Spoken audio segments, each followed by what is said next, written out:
Okay, so getting back into our coverage over Generation X, real quick guys, this video may sound a tad bit off. Unfortunately, once again, I got sick. The life of a teacher, where technically you get sick like 6 times in like 6 months. Either way though, when it comes to our coverage over Generation X, we're going to jump back into it with an annual. Generation X annual number 95. Now technically this is the book where you have our young heroes gain a new member, and that would be Mondo. And really, when it comes to Mondo, he was a very interesting character. Here's the reason why, because when he first appeared, it was like Generation X issue number 3, I want to say. And honestly, he was on a different island with some girl known as Cordelia. And so we had no idea who he was. But in the middle of our coverage, we had to stop covering Generation X and go cover Age of Apocalypse. But in that reality, we saw a Mondo who had joined that version of this team, but also saw what kind of abilities he had. But then once we had jumped back over to this reality, he was still not on the team yet. He was still on some random island with Cordelia living his best life. But at the end of our last video, we saw that Cordelia went missing and somebody had grabbed him as well. And so this now begins the process of him finally joining the team, but also kind of seeing what powers he has in this reality as well. Technically, it's the same powers he had in Age of Apocalypse, which is the whole idea of matter absorption, where it comes to Mondo being able to absorb different kinds of matter and use it in his own type of ways. Now, with all that being said, in the opening pages of this annual, we're learning that Cordelia is somebody he should have never trusted because she was the one who had captured him. Because on the island, they were best friends. But then out of nowhere, she disappeared. He got worried, but then also ended up being captured. But in reality, he was captured by the person that he was worried about. Now, we're also learning here that Cordelia is the younger sister of Emma Frost. Now, this begins the whole idea of us exploring the different siblings of Emma Frost. Like, over the years in Marvel Comics, they introduced different family members and really more of the siblings towards Emma Frost, like her other sister and also her current brother at the moment. But either way, when it comes to Cordelia, what she wants to do right now is join the Hellfire Club. Now, here's the thing, because she wants to replace her sister, who was once part of the Hellfire Club, the White Queen. And so what she wants to do is hand over Mondo to Shinobi Shaw. Now, by this point in Marvel Comics, Shinobi Shaw was the leader of the Hellfire Club. Now, here's the thing, because he was only able to get that role by killing off his father, Sebastian Shaw. Now, Sebastian is technically not dead. As a matter of fact, he's coming back very soon to, take down his son and hopefully regain control of the Hellfire Club. But right now, it's the two of them, Shinobi and Cordelia, trying to make a deal. Hey, here is Mondo, this powerful mutant. Let me go ahead and replace my sister as the new White Queen for the Hellfire Club. Now, in the middle of their conversation, you do have the home of the Hellfire Club get attacked by a mysterious group being led by a character known as Barrington. Now, Barrington will become very important for later storylines as we continue our coverage over Generation X. But right now, for Barrington and his guys, they barge into the room and say, hey, Shinobi, we're here to take that guy right there, Mondo. Now, for Cordelia, she's very upset because, she brought that mutant as a way to join the Hellfire Club. But now she's losing that mutant to this mysterious group. And Shinobi is not trying to do anything at all. Now, for Shinobi, he's telling us the reason why he's not doing anything at all because he wants to live. He does not want to die at all. But for Cordelia, that's not cool. So now her goal is to find a way to get Mondo back so that she'll then be able to join the Hellfire Club.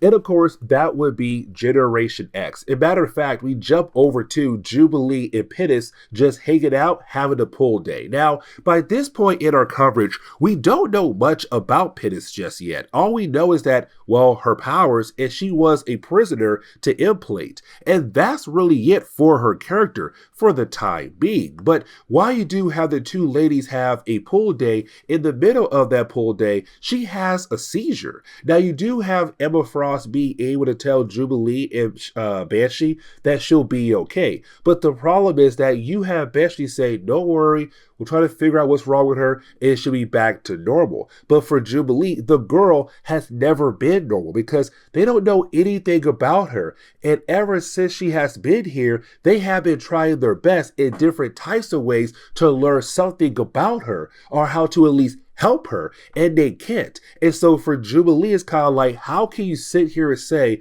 everything will go back to normal where technically right now, nothing is normal about this girl? She was a prisoner to Implate, and we have no idea why. But while that is going on, the doorbell rings. And of course, it is Cordelia arriving at the school to find Emma Frost. Now, Skid and also Husk are the ones to answer the door. Now, for Skid, he's very surprised about the fact that Emma Frost has a little sister. Now, the way the book's being told to us right now, we kind of get the idea that for Cordelia, she's that baby sister who's used to the idea of getting whatever she wants. And also, she kind of acts a certain type of way to make sure that she's able to get what she wants from somebody. So right now for Husk and also Skid, they're kind of falling for her usual schemes where she walks in kind of like crying, she's scared, oh my God, I need my big sister. So you have Husk kind of like, hey Skid, go get Emma Frost now. But getting back over to that mysterious group who had kidnapped Mondo earlier, we see that Mondo was able to escape. Now, technically, this moment right here is going to be very important for the later parts of our coverage over Generation X. But either way, Mondo was able to break free. But for Mondo, his main goal is to find Cordelia, because to him, he still believes that Cordelia is in danger. He has no idea that technically Cordelia had tricked him and had used him as a way to get a spot on the Hellfire Club. But either way, Mondo is free, and his goal is to find his supposed missing friend. But while you have Mondo trying to find Cordelia, you have Cordelia technically putting together a team to go look for him. Now, here's the thing, because for Cordelia, she does run into Emma Frost. Now, for Emma, she knows her sister so well. She knows that her sister is up to something, and she just needs her to help get what she wants. And so for Emma, she said, go ahead and leave right now.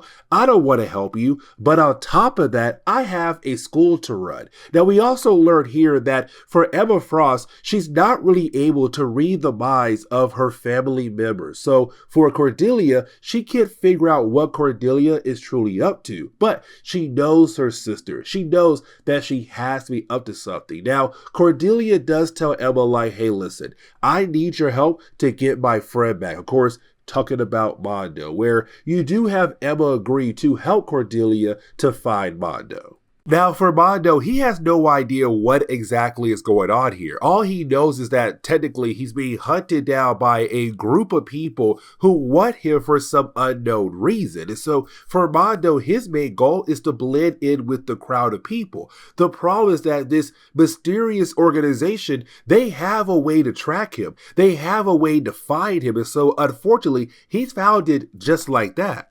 But now we have to jump over to Banshee. Now you have Banshee still at the school trying his best to figure out how he can help out Penance. Now, luckily for him, he knows somebody who could possibly help her, and that would be Moira McTaggart. Now, let's not forget, around this time in Marvel Comics, for Moira and Banshee, they were madly in love with one another, but at the same time, they were kind of separate from one another, with her being at Muir Island and him being here at the school. And so for me personally, it kind of seemed like for Marvel, it was saying like, you know what?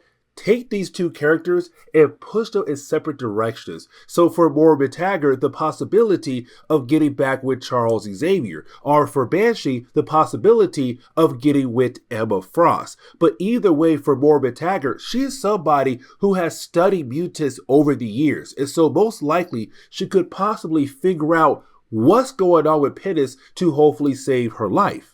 But while you have that going on, back over with Mondo, you do have Generation X, besides Chambers, being able to go at Emma Frost and find Mondo. And so now you have our young heroes begin the process of trying to help Mondo get away from this mysterious group, but to also hopefully recruit Mondo into their school as well.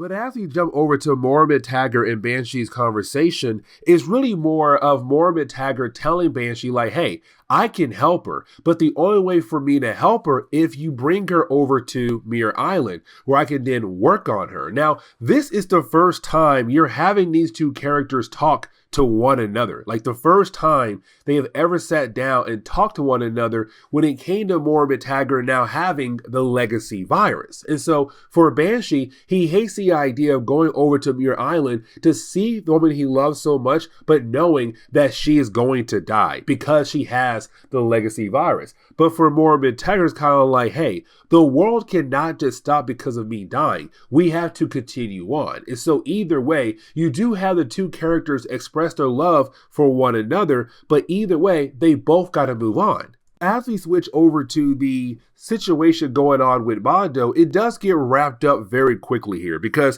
you do have our heroes get involved, right, when it comes to helping out Mondo. But while doing that, we kind of find out our heroes are being watched by a mysterious character. Now, this part right here will also be very important for later storylines down the road when it comes to Generation X. But you do have this guy say, you know what, it's pretty sad that my well-trained soldiers cannot take down a bunch of children. So he calls them back just like that, allowing Mondo and also Cordelia to technically go back home with Generation X. This begins the process of Mondo joining the team.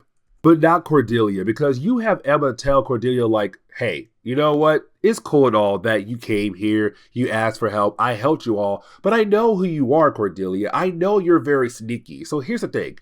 Go away. And so is Cordelia not being allowed to join the Generation X team. Now for Mondo, he does kind of realize that some crazy way that Cordelia is at fault for him being captured, but he does not know the full story. And the thing is, she's not going to tell him the full story. Matter of fact, no one knows the full story of why Cordelia did what she did except for Cordelia and also Shinobi Shaw. But either way, you do have the two characters kind of hug it out. Mondo will stay behind as Cordelia goes on with her life. Now, for Cordelia, she will reappear here and there in Marvel Comics, but not as often as you think she would, being a little sister to Emma Frost. But either way, the book kind of ends on that note, with Mondo now being part of Generation X. And so this is where we're going to end today's comic book video. So please leave me a like down below and subscribe. But guys, see y'all next time. Later.